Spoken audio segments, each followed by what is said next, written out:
Welcome back to Newsmaker Live. I'm Clinton Reynolds. Thank you very much for staying tuned. We have with us Mr. Rufus Bousquet, former Foreign Affairs Minister, former MP for Choiseul, and candidate for the chairmanship of the UWP. He said he's not vying, but the fact that he has accepted the nomination suggests that he has some interest in it. And yeah, you have big plans. I know that you're not here to promote yourself, but you mentioned Henry Giraudy, an iconic figure, someone who could have been seen, easily recognizable as the leader of the UWP when he was chairman. Do you think that anybody who has been chairman subsequently compares to him in any way? Well, I think if you ask them, they'll tell you no. You know, so I mean, I don't think anybody should feel aggrieved if I say that none of them have done it. I mean, they have done good things. Individually, separately, and in isolation. But I think in terms of the complete package, no.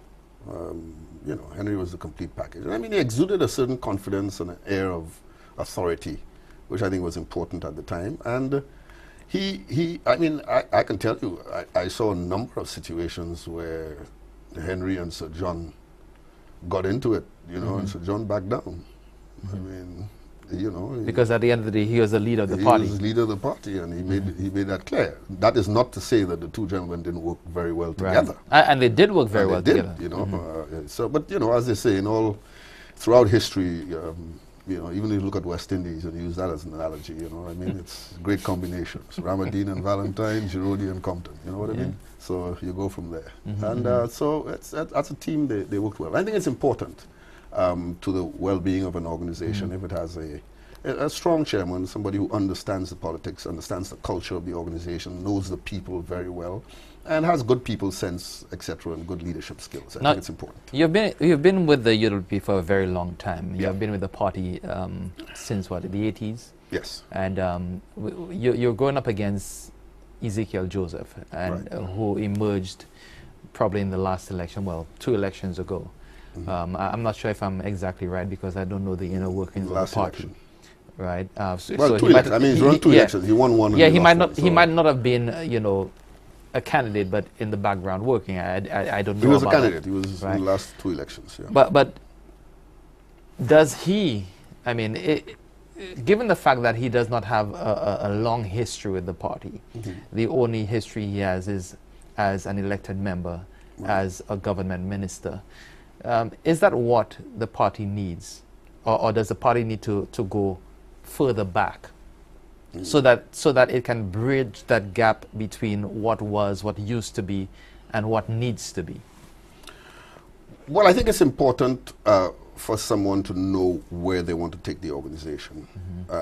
I don't think that it would be beneficial to the party to have a chairman just for the sake of chairing public meetings and internal meetings.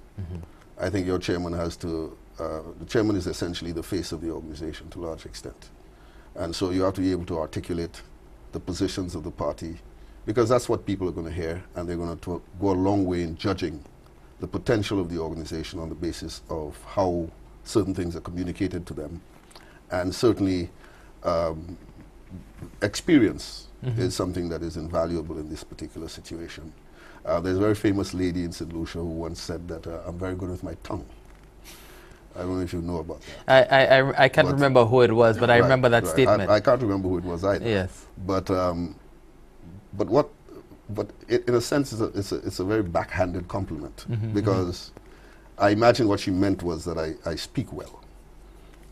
And people say that, but those who want to put you down, they align your speaking well with being some sort of bluff.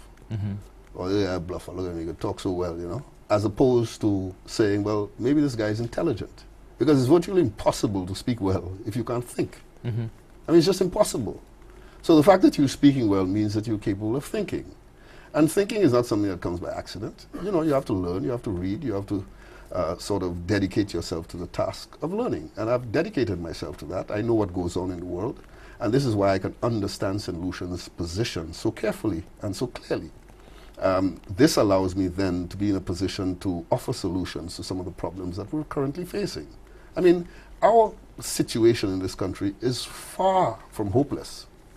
But, you know, it's just that the ideas are not being allowed to contend and to get out there and to be given room to breathe and to grow and to develop. But absolutely not. We're far from hopeless. I mean, there's so much that can be done. We've got great potential in this country. So I look forward to an opportunity to be able to put those out there. Okay, well, now we're talking. Now we're beginning to talk. Just assume you have put yourself out there by accepting the nomination. Yeah. Assuming that you are not successful on Sunday. Right. What kind of relationship will continue between you and the party? Will you be... Well, I mean, to suggest... Again, it's difficult for a lot of people to understand, but I don't even classify it as successful, you know, because I'm not here looking for any success. I mean, at the end of the day, if the delegates decide that Mr. Joseph is a better person, can do a better job, you know, I don't know, whatever it is, whatever reason they have for voting for him over me, then I will do whatever it is I can to assist wherever I can. You know, this is why at every turn I try to downplay the sense of competition in all of this, because I don't see it. I don't think winning this thing is a victory for me. It's certainly not a personal victory. For me, it's just an opportunity to contribute to the party, a party that I've been a member, I've been in from birth, so to speak, and a party that I love, and a party that I would like to see rise once again to the pinnacle of political dominance in St. Lucia. And for good reasons, not for bad reasons, you know. So I'd like to be given that opportunity. I mean, but at the end of the day, I have a lot of things to do, and I certainly wouldn't look at it as a lack of success if it doesn't happen. Plus, there are other conventions to come. Now you talked about maturity, you know, and you talk about more conventions. You have never sought leadership in the party. You have never ran for any position. You have never accepted any nomination in the past. No. This is your first time. Why now? Well, I focused my attention primarily on my constituency. That was what I did. You know, so I didn't want to be sidetracked with positions and all of this sort of thing. You know, I just didn't want to be I didn't want to be responsible for these things, because if I'm given a position, I take that responsibility seriously. You're not going to find me in a position and then a year later people go, this man didn't do anything, this man didn't care, or he's lazy or whatever. I take my responsibility seriously. So since I wasn't prepared to devote the level of time I thought would be required to do these things, I stayed out of it. Now I have to rethink what exactly I'm going to do going forward. Am I going to have the sort of stamina and energy to deal with elective politics? But I would like to contribute. So at this time, I have an opportunity to go where I think the party really needs the most help, and that is the reorganization of the constituency, the party itself. At a constituency level, it's a no-brainer. You know, I mean, it's a done deal. I show up in Choiseul, I win. End of story. But the reality is, the most important thing now is to build an organization that people will be proud of and will be prepared to work with, and to give an opportunity to handle some of the many problems that are confronting us today. Now, I wanted to ask you about that. You know, is that the end of elective politics for you? Have you contemplated that seriously and say, okay, well, I'm going for leadership in the party, so that means that I'm done with elective politics. Somebody else can try to represent Choiseul from within the party. Well, I made it very clear to the constituency group on one or two occasions since I've met with them that the door is open. You know, those who are interested in running the seat. I don't own the Choiseul seat. I made it very clear to them. I don't own the seat, you know. I mean, it belongs to the people of Choiseul. And so they will have the opportunity to decide who they want to run. I'm not going to sit here at this time and say that I'm completely out of the running. I think it's a little premature to do that, and I don't want to say that I will do that, and then 2 years from now somebody hears I'm running and say, you see, this man is a liar. What I will say is that I would like the whole process opened. And if there is somebody who's better than I am, and that person emerges, then so be it. I mean, you know, I would give all the support that I can to that particular individual. So you're not closing any doors? You're absolutely leaving all the options open? I'm leaving all options on the table at this particular point in time. I don't think it's wise to close out any option and say, well, no, definitely I won't be doing this or that, you know.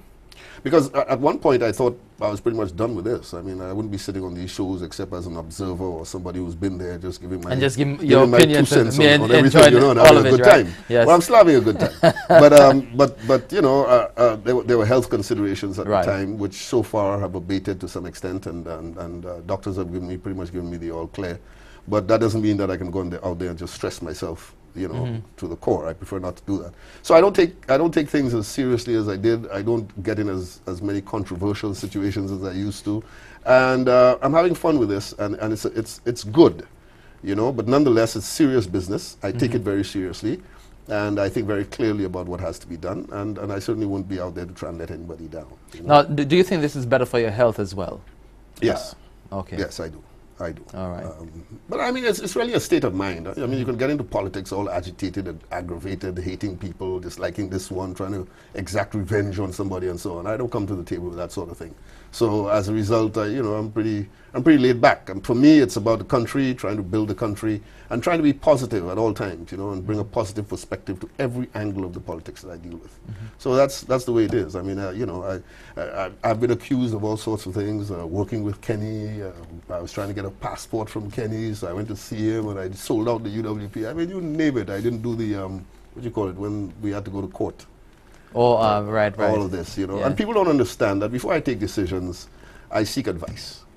And the advice that I received told me very clearly that this was not something that I ought to pursue, especially in my particular case. And so far, what has happened? Absolutely nothing has happened with it. You know, I understand how people feel. You know, they're grasping onto straws. They want to win this and that and the other. And you know, I wish them the best. But for me, I'm taking it at the ballot box. You know.